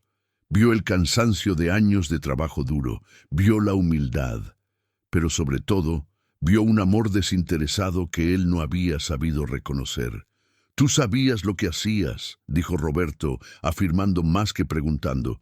«Sabías que iba a llegar, sabías que podía despedirte, sabías que estaba de mal humor, y aún así lo hiciste». Elena bajó la mirada, avergonzada por el elogio. Ellos estaban tristes, don Roberto. Un niño triste es una ofensa a Dios. No podía dejarlos así. Prefería perder mi trabajo que verlos perder su infancia. Roberto sintió un nudo en la garganta. Esa mujer que no tenía nada había arriesgado su único sustento por la felicidad de unos niños que no eran suyos. Eso era lealtad. Eso era amor puro. Y él, que tenía todo, no había sido capaz de arriesgar ni una reunión. «Me has salvado», dijo Roberto, y su voz se quebró. Las lágrimas volvieron a sus ojos, mezclándose con el agua de la manguera. «No solo a ellos. Me has salvado a mí. Estaba ahogándome en esa casa, Elena. Estaba muerto en vida. Y tú, con un poco de agua, me has resucitado». Elena levantó la vista, sorprendida por la intensidad de la confesión. Vio al hombre vulnerable detrás del millonario. «Solo les di lo que pedían, señor. Tiempo». Roberto asintió, tragando saliva. Se acercó un poco más y tomó las manos de Elena entre las suyas. Las manos de ella eran ásperas, rojas por el frío y el trabajo. Las manos de él eran suaves, de oficina. El contraste era evidente, pero el calor que se transmitieron fue el mismo. «Nunca más», juró Roberto, mirando alternativamente a Elena y a sus hijos. «Nunca más. El silencio será más importante que la risa en esta casa. Te lo prometo». Elena sonrió, y esta vez fue una sonrisa completa, radiante, que iluminó el crepúsculo. «Entonces, señor, creo que vamos a necesitar muchas toallas». Roberto soltó una carcajada libre y ligera. «Sí, todas las toallas de la casa, y chocolate caliente. ¿Sabes hacer chocolate caliente?» «El mejor del mundo», aseguró ella. «Bien», dijo Roberto, girándose hacia sus hijos con una energía renovada. «Escuadrón», gritó. «Misión Chocolate en marcha. El último en llegar a la cocina es un huevo podrido, y para asombro de Elena y de los propios niños, Roberto Castillo, el magnate, el viudo doliente, el hombre de hielo, echó a correr. Corrió descalzo por el jardín, con la camisa pegada al cuerpo y los pantalones rasgados, perseguido por 4 niños que reían a carcajadas, entrando a la casa no como un dueño que inspecciona sus posesiones, sino como un padre que regresa a su hogar. La entrada a la cocina fue un estallido, una invasión bárbara en el corazón de la civilización. La puerta de servicio se abrió de golpe y la comitiva entró. Roberto Castillo a la cabeza, descalzo, con los pantalones de vestir destrozados y la camisa transparente por el agua, seguido por 4 diablillos rubios que dejaban tras de sí un rastro inequívoco de lodo oscuro y pegajoso. El piso de la cocina era de un blanco inmaculado, una superficie de porcelanato que brillaba bajo las luces empotradas como si fuera hielo. Hasta ese día, caminar por allí requería casi levitar. Cualquier huella era un delito, pero esa tarde las huellas se multiplicaron en segundos. Ploc, ploc, ploc. El sonido de los pies mojados contra el suelo frío resonó como una melodía de anarquía. Elena entró al final, cerrando la puerta tras de sí. Se detuvo un momento, llevándose la mano a la boca, no por horror, sino por la incredulidad de ver lo que estaba viendo. El contraste era visualmente violento. La pulcritud clínica de la mansión contra la suciedad vital del jardín. El lodo manchaba las islas de granito, salpicaba los gabinetes blancos cuando los niños se sacudían y goteaba desde la ropa del hombre más rico de la ciudad. Pero el verdadero clímax no ocurrió en la cocina. Ocurrió en el pasillo principal. ¡Al baño!, gritó Roberto con una euforia que le desconocían, cargando a Ciro en sus brazos como si fuera un trofeo de guerra. Operación Limpieza Profunda. Corrieron hacia el pasillo que conectaba con las escaleras, y allí, justo antes de subir, estaba el altar. Era una mesa de madera tallada sobre la cual descansaba un enorme retrato al óleo de la difunta esposa de Roberto, iluminado por una luz tenue y rodeado siempre de flores frescas que se cambiaban diariamente. Era el punto sagrado de la casa, el lugar donde el silencio se volvía denso. Nadie corría frente al retrato, nadie hablaba alto. Roberto solía detenerse allí cada noche, tocar el marco y suspirar, hundido en una reverencia fúnebre que arrastraba a toda la casa con él. Los niños, por inercia y costumbre, frenaron en seco al ver la pintura. Leo se detuvo, resbalando un poco. Matías se quedó quieto. El silencio amenazó con regresar, como una niebla oscura que intentaba colarse de nuevo por las rendijas de su alegría. Bajaron la cabeza. Sabían que allí no se jugaba. Sabían que mamá estaba dormida y no se la podía despertar con ruido. Roberto, que iba unos pasos adelante, se dio cuenta de que lo habían dejado de seguir. Se giró. Vio a sus hijos parados frente al retrato de su madre, con los hombros caídos, volviendo a esa postura de sumisión y tristeza que tanto odiaba ahora. Sintió un dolor agudo en el pecho. Se dio cuenta de que había convertido el recuerdo de su esposa en un fantasma que asustaba a sus propios hijos. Había convertido el amor en miedo. Ciro, en los brazos de Roberto, miró la pintura y luego miró a su papá, esperando la reprimenda por estar sucios frente a mamá. Roberto no dudó. Caminó de regreso hacia ellos. Sus pies sucios dejaron marcas marrones sobre la alfombra persa que llevaba al vestíbulo. No le importó. Se paró frente al cuadro, con Ciro en brazos y los otros 3 rodeándole las piernas. Miró los ojos pintados de su esposa. Eran azules, brillantes, llenos de vida. Recordó cómo se reía ella. Recordó que a ella le encantaba la jardinería, que no le importaba ensuciarse las manos, que solía decir que una casa limpia es una casa aburrida. «Mírala», le dijo Roberto a Ciro, pero lo dijo lo suficientemente alto para que todos escucharan, incluso Elena, que observaba desde la esquina con el corazón en un puño. «Mamá», susurró Ciro. «Sí, mamá», afirmó Roberto con voz firme. «¿Sabes qué creo? Creo que mamá nos está mirando». Los niños levantaron la vista temerosos. «¿Está enojada?», preguntó Julián en un susurro, mirando el lodo que goteaba de su camiseta sobre la alfombra. Roberto soltó una carcajada suave, una que venía cargada de lágrimas contenidas. Apretó a Ciro contra su pecho y miró el cuadro con una intensidad nueva. «No, hijo, no está enojada, está celosa». «¿Celosa?», preguntaron los tres a coro.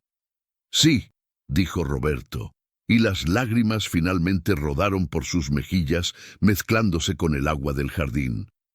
«Está celosa porque nos divertimos sin ella, está celosa porque ella amaba el lodo, ella amaba correr y odiaba». Roberto hizo un gesto abarcando el silencio, el orden, la frialdad. Odiaba que estuviéramos tristes. Roberto se acercó al cuadro y en un gesto que rompió definitivamente el tabú, tomó la manita sucia de Ciro y la apoyó suavemente sobre el marco dorado. «Dile hola a Ciro, dile que jugamos con agua». Ciro dudó un segundo y luego sonrió. «Hola, mami».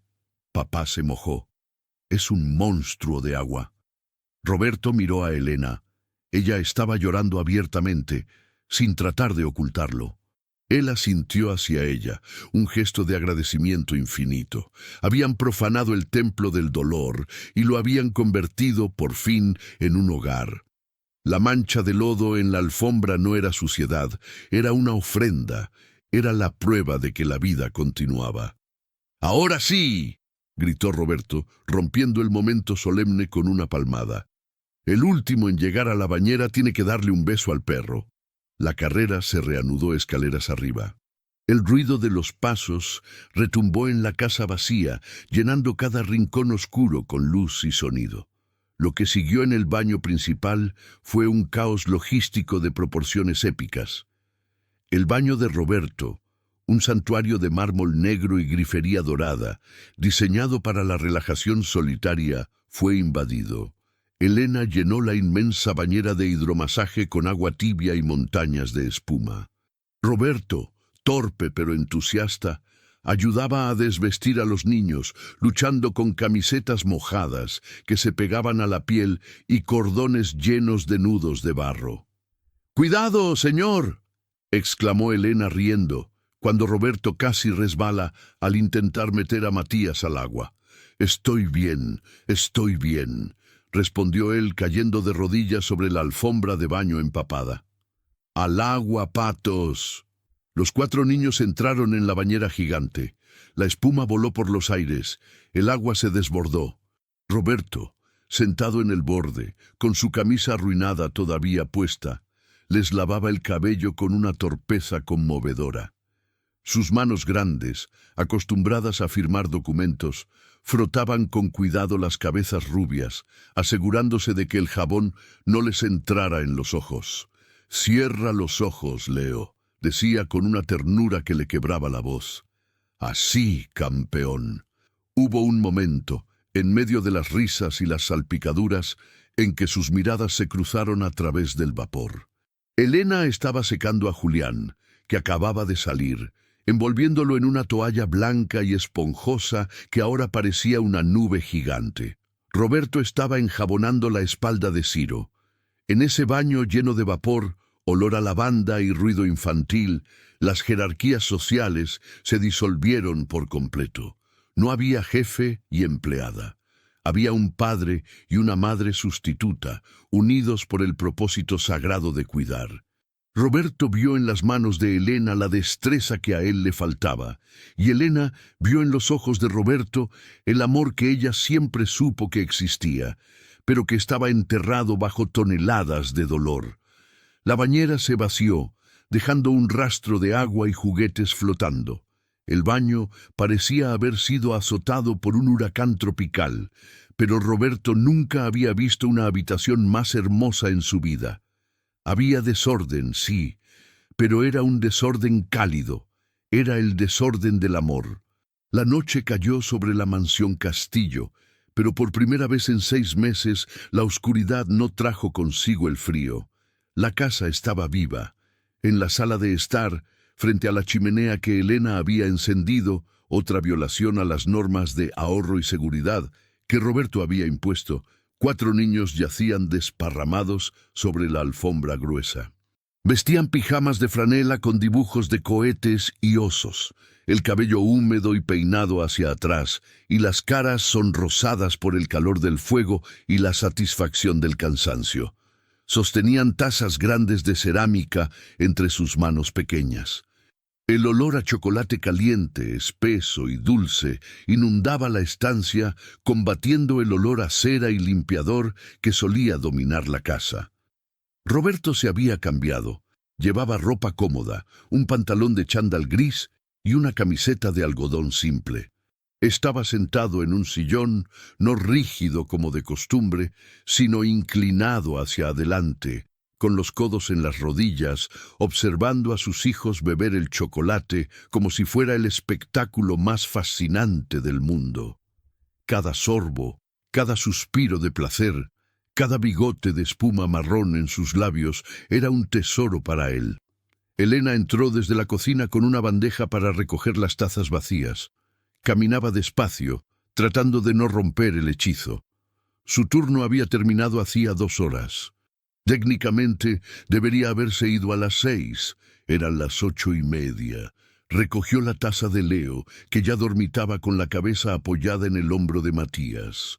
«Ya están cayendo», susurró ella con una sonrisa maternal.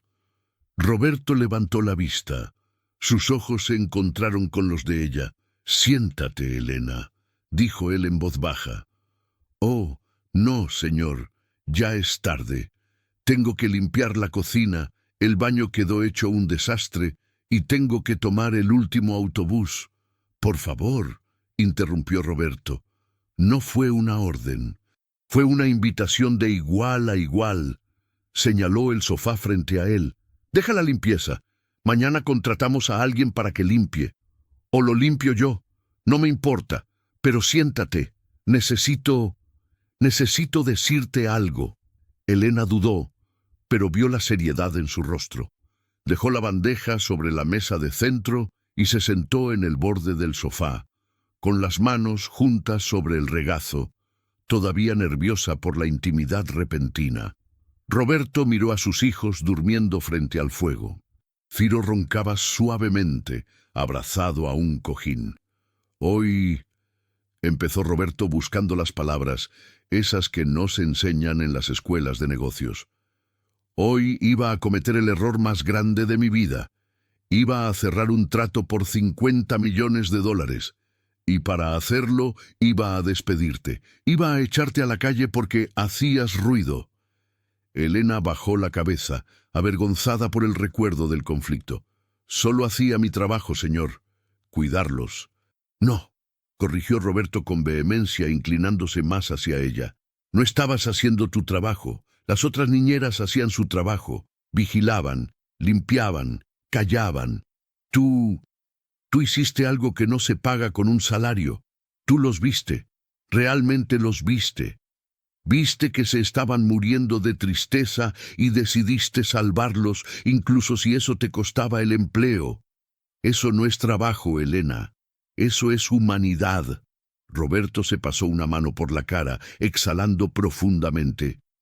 «He sido un estúpido, un arrogante y un ciego. Pensé que si mantenía la casa perfecta, el dolor no entraría, pero el dolor ya estaba adentro, sentado a la mesa con nosotros. Tú abriste las ventanas, tú trajiste la manguera, tú trajiste la vida». Se puso de pie y caminó hacia la chimenea, dándole la espalda al fuego.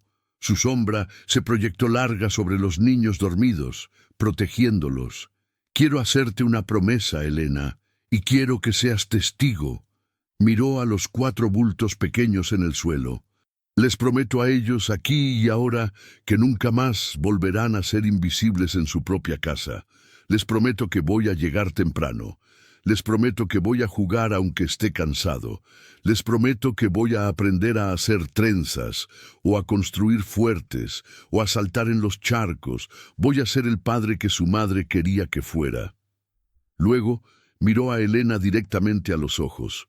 Su expresión era de una seriedad absoluta.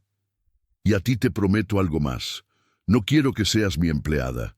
No quiero que seas la criada que limpia el desorden. Quiero que seas su nana, su guía. Quiero que me ayudes a criarlos, no porque te pago, sino porque tú tienes algo que yo necesito desesperadamente aprender. Tienes corazón. Elena sintió que se le llenaban los ojos de lágrimas. Nadie nunca le había hablado así. Señor, yo te doblaré el sueldo, dijo Roberto rápidamente, levantando una mano para detener su modestia. Te daré seguro, vacaciones, lo que quieras. Pondré un chofer para que te traiga y te lleve. No quiero que vuelvas a tomar ese autobús de noche. Pero por favor, no te vayas. No nos dejes. No sé cómo ser papá sin ayuda. Y hoy me di cuenta de que tú eres la única que sabe cómo hacerlo. Elena miró al hombre poderoso que se humillaba ante ella pidiendo ayuda. Vio su miedo, su amor y su esperanza. Miró a Ciro, que dormía con una sonrisa residual en los labios, la primera sonrisa de sueño en meses. Se puso de pie, secándose una lágrima con el dorso de la mano. No me voy a ir, señor Castillo, dijo con voz firme. Esos niños son mis niños también. Y usted tiene buen material, señor. Solo estaba un poco polvoriento. Roberto soltó una risa breve, liberadora. Polvoriento y lleno de lodo, corrigió él. Sí, sonrió ella, pero el lodo se lava. Lo que no se lava es el cariño. Y hoy usted les dio mucho. Roberto se acercó a Ciro y se arrodilló junto a él. Acarició su cabello seco y suave. El niño se movió en sueños y murmuró, «Papá, agua». Roberto besó su frente. «Sí, mi amor, agua, toda el agua que quieras». Se levantó y miró a Elena una vez más. El pacto estaba sellado, no con una firma en un papel legal, sino con chocolate caliente y una promesa frente al fuego. La casa ya no era un museo. Era un taller de reparaciones para 5 corazones rotos, que gracias a una mujer valiente y una manguera de jardín, habían comenzado a latir al mismo ritmo de nuevo. «Mañana», dijo Roberto, mirando las manchas de lodo que aún quedaban en el pasillo y que no habían limpiado del todo. «Mañana compramos botas de lluvia para todos». Elena sonrió, recogiendo la bandeja. «Y quizás unos impermeables, señor, porque presiento que va a ser un invierno muy lluvioso». «Que llueva», dijo Roberto mirando por la ventana hacia la noche. «Que llueva todo lo que quiera. Nosotros ya no tenemos miedo a mojarnos». El amanecer del día siguiente no entró por las ventanas de la mansión Castillo como solía hacerlo. Antes, la luz de la mañana era un intruso molesto que señalaba el inicio de otra jornada de obligaciones cronometradas y silencios sepulcrales. Pero hoy el sol entró con permiso, filtrándose a través de las cortinas que alguien, probablemente Ciro o Matías, había dejado entreabiertas la noche anterior. Roberto despertó, pero no con el sonido estridente de su alarma financiera a las 6:00 a.m. Despertó porque sentía un peso extraño sobre el pecho y una respiración suave en su oreja. Abrió los ojos, desorientado por un segundo. No estaba en su posición habitual, rígido como una tabla en el centro de su cama king size. Estaba en diagonal, con un pie colgando fuera del colchón, y sobre él, dormido profundamente con la boca abierta y un rastro de baba cayendo sobre su camiseta cara, estaba Julián. A su lado, hecho un ovillo contra su espalda, estaba Leo. El millonario se quedó inmóvil, temiendo que cualquier movimiento rompiera la magia. Miró el reloj de la mesita de noche, las 8:15 a.m. Pánico. El viejo Roberto, El Roberto de hace 24 horas. Habría saltado de la cama con el corazón a mil, gritando por el retraso, pensando en la bolsa de valores, en las llamadas perdidas, en el caos de no estar al mando. Pero el nuevo Roberto, el que todavía tenía restos de lodo bajo las uñas de las manos, miró la hora y simplemente sonrió. Se dejó caer de nuevo en la almohada. Que el mundo espere, susurró para sí mismo. Acarició el cabello revuelto de Julián. El niño se removió, abrió un ojo legañoso y al ver a su padre le regaló una sonrisa perezosa que valía más que todas las acciones de la empresa juntas. «Buenos días, papá», murmuró el pequeño. «Buenos días, campeón. ¿Dormiste bien?» «Sí, soñé con el agua». El desayuno de esa mañana fue la confirmación de que la revolución había triunfado. La mesa larga y solemne del comedor, esa pista de aterrizaje de caoba, donde antes solo se escuchaba el roce de los cubiertos, era ahora un campo de batalla de tostadas, mermelada y risas. Elena servía tortitas con formas extrañas. Ella decía que eran animales, los niños decían que eran monstruos, y por primera vez Roberto no estaba leyendo el periódico ni revisando su tableta. Estaba intentando cortar la comida de Ciro mientras Matías le contaba con la boca llena una historia interminable sobre un dinosaurio que quería ser astronauta. En medio del caos feliz, el teléfono de Roberto sonó. Era su secretaria personal. Una mujer eficiente que vivía con el miedo perpetuo a sus regaños. Roberto contestó en altavoz sin dejar de untar mantequilla. «¿Señor Castillo?» La voz sonaba temblorosa. «Señor, los inversionistas alemanes han llamado. Están furiosos.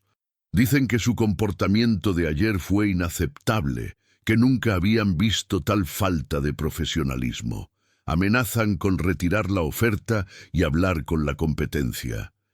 La mesa se quedó en silencio un momento. Los niños miraron a su padre, recordando a los hombres de gris del día anterior. Elena se detuvo con la jarra de jugo en la mano, esperando la reacción. Roberto limpió una mancha de mermelada de la mejilla de Leo con su pulgar.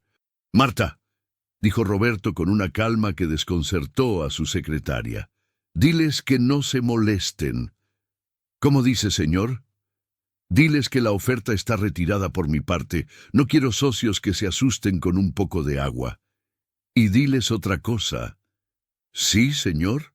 «Diles que hoy no iré a la oficina, ni mañana. Me tomaré la semana libre. Mis hijos necesitan botas de lluvia nuevas y tengo que aprender a construir un fuerte con cojines. Si la empresa no puede sobrevivir una semana sin mí, entonces no he construido una empresa, he construido una cárcel. Cancela todo». Colgó. Elena lo miró boquiabierta. «Señor, eso es mucho dinero». Roberto se encogió de hombros, tomando un sorbo de café que por primera vez le supo dulce. «El dinero vuelve, Elena. El tiempo no. Ayer casi los pierdo a ellos por ganar más ceros en una cuenta bancaria. No volveré a cometer ese error». La decisión de Roberto no fue solo un capricho de un día. Fue el inicio de una reestructuración total de su vida. En las semanas siguientes, la mansión Castillo sufrió una metamorfosis. Los muebles de diseño incómodo y «mírame y no me toques» fueron reemplazados o cubiertos con fundas lavables. El jardín, antes un césped de exhibición, se llenó de vida.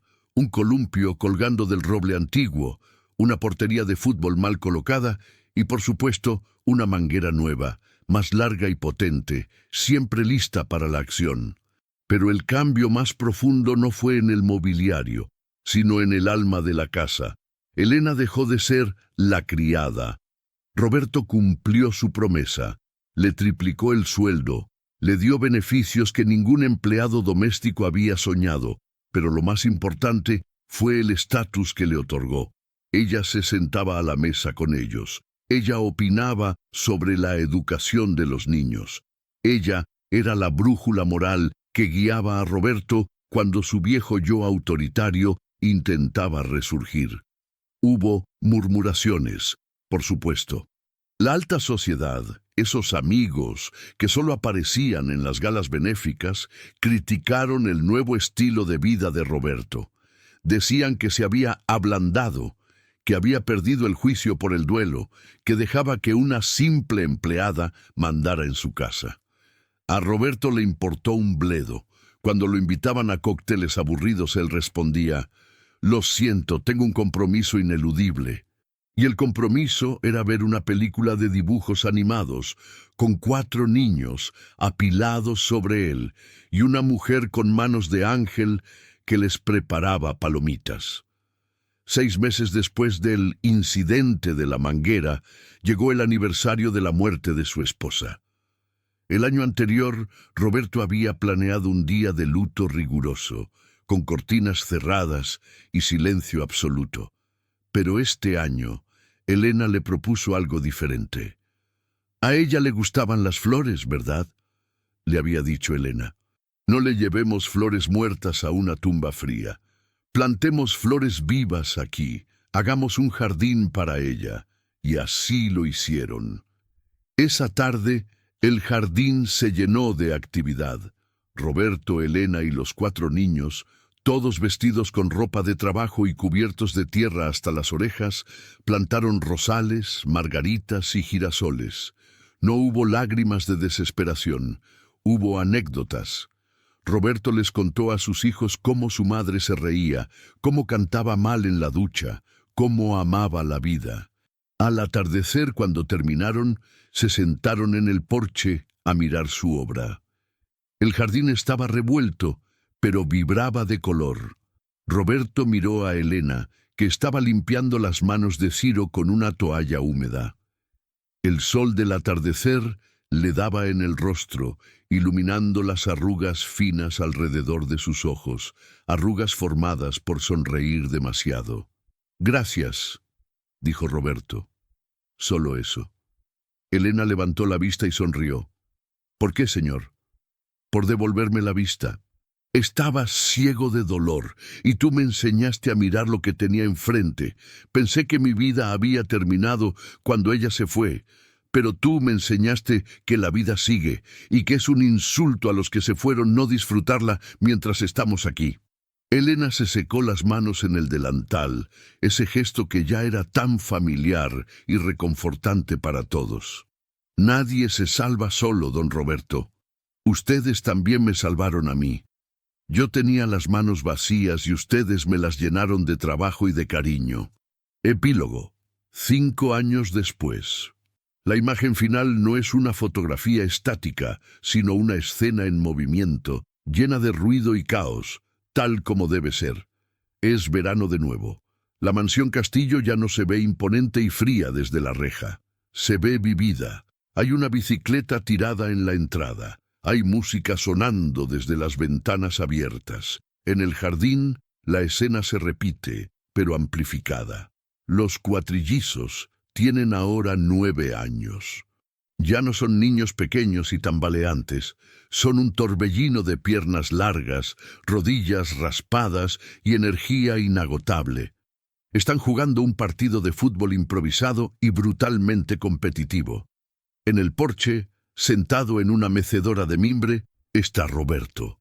El cabello le grisear un poco en las sienes, pero su rostro parece 10 años más joven que aquel día fatídico. No lleva traje, lleva pantalones cortos y una camiseta polo descolorida. En su regazo tiene una computadora portátil, pero está cerrada. Está mirando el partido, actuando como árbitro y comentarista deportivo a la vez. «¡Falta!», grita Roberto riendo. «Matías, no puedes empujar a tu hermano así. Fue hombro con hombro, papá», protesta Matías levantando los brazos. A su lado, sentada en otra mecedora, está Elena. Ya no lleva uniforme. Viste un vestido de verano sencillo, de flores azules. Está leyendo un libro, pero cada 2 por 3 levanta la vista para vigilar que nadie se rompa un hueso. La relación entre ellos nunca cruzó la línea romántica. Algunas almas gemelas no están destinadas a ser amantes, sino compañeros de trinchera, familia elegida. Pero la complicidad y el amor que se tienen es el pilar que sostiene toda la casa. De repente, Ciro, que sigue siendo el más pillo, detiene el balón y mira hacia la manguera enrollada en la pared. Mira a sus hermanos. Una señal silenciosa, telepática, pasa entre los cuatro. Roberto lo ve venir, conoce esa mirada. ¡No!, grita Roberto fingiendo terror poniéndose de pie. ¡Ni se les ocurra! ¡Acabo de bañarme! ¡A la carga!, grita Leo. Los cuatro niños abandonan el balón y corren hacia la manguera. Elena cierra su libro con una sonrisa resignada y divertida, levantando los pies para no mojarse. «Yo que usted corro, señor», dice ella. «¡Traidores!», ríe Roberto saltando la barandilla del porche y corriendo hacia el césped. Pero no corre para escapar, corre para dejarse atrapar. El agua sale disparada, brillante y fría bajo el sol, creando arcoíris efímeros en el aire.